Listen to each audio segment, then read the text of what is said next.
You're in a similar car to your opponent, with even more horsepower, but you still can't win the race. That's not unusual. Most of the time gained per lap comes from flawless execution under braking and the resulting corner speed. One setting that's often overlooked and can drastically change your braking distance and overall car behaviour in a turn is the brake bias. What that is, how it functions, and how you can set it up for any track, we'll tell you right after this intro.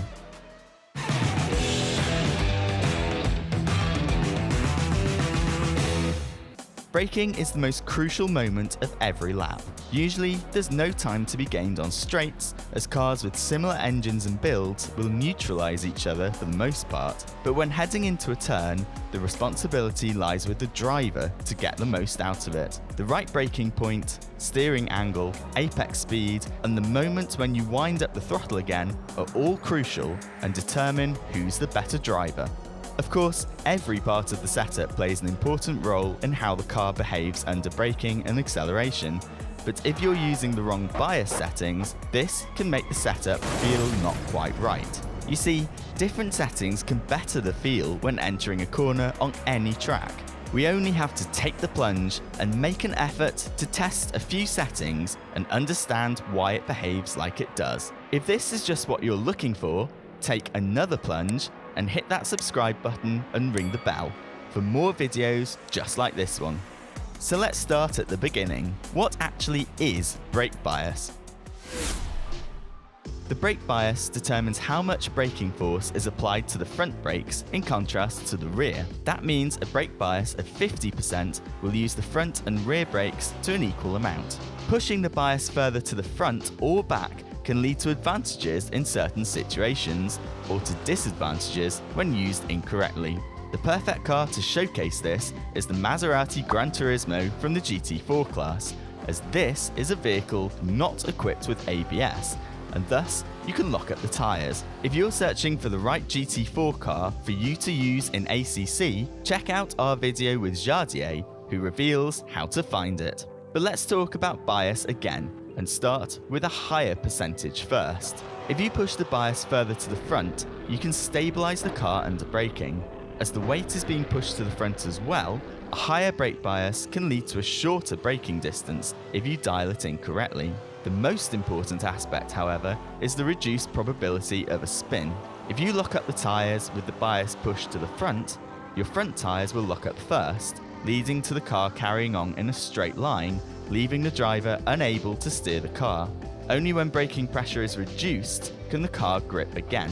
In racing, this is the better option than having a lockup at the rear, because if you choose to set the bias more to the rear, this is what happens when you lock up. Yeah, pretty bad. And if it happens, there's no way to react. The car will crash and there's very little you can do about it. So having the bias more to the front is the less risky variant, and therefore the preferred setting.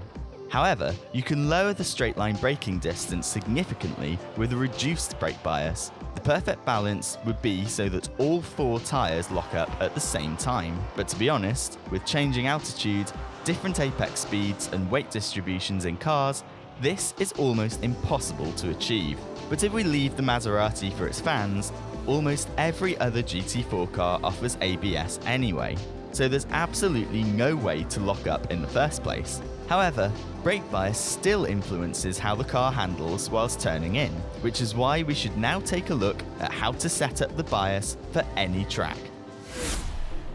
First up, we take this beautiful F1 car out of its garage and try to adjust the bias so that all 4 tyres lock up at the same time when braking in a straight line. To do so, pick up some speed on a straight and then brake as hard as you can.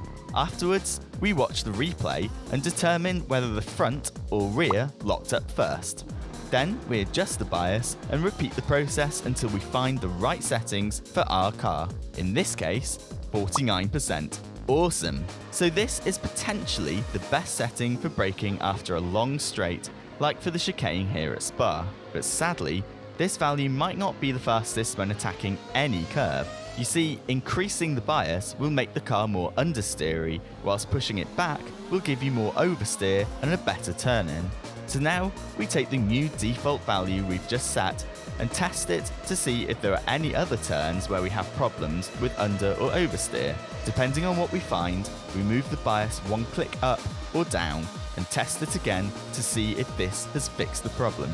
After a good while, we settled for 51%, as the original 49% made us spin out in the chicane and La Source. The slightly higher value made the car more stable under heavy braking and gave us the confidence to step ultra late on the pedal. The only downside we noticed was a relatively fast locking up inside tyre in turn 10, Bruxelles, which is a tricky one, as this hairpin has a steep downhill gradient. So you have to keep in mind that there are turns that would benefit from other settings. If you don't want to fiddle with the bias on the fly and change stuff around while driving, you often have to settle for a compromise which gives you the overall best feeling. If you want to maximise your lap times, changing the bias on a turn-by-turn basis can further shave some tenths off in the long run. Also know that on certain tracks with big changes in altitude, weight is transferred completely differently, and that when you brake downhill, the front is used even more, and vice versa. Brake bias is an interesting setting. Half of it can be explained scientifically, while the other half is dependent on driving style and having the right feeling for the car. Keep in mind that a bias push further forwards will give you more stability under braking and gets rid of the danger of spinning off. Always try to start working on your brake bias setting from the center point, where the fronts and rears lock up at roughly the same time. Afterwards, try and manipulate the value in little steps until over and understeer are easy to control. If you want to take the bias to the next level, think about which setting suits all turns of a track, and maybe adjust the value whilst driving. We hope this video helped you discover the right settings for you. For more tutorials like this one, check out overtake.gg and the channel, or simply click on the top right to get our ACC tutorial about traction control, also super interesting to play around with. And at the bottom, you can find our previous video. But that's it for today. Thanks for tuning in. See you next time. Cheers.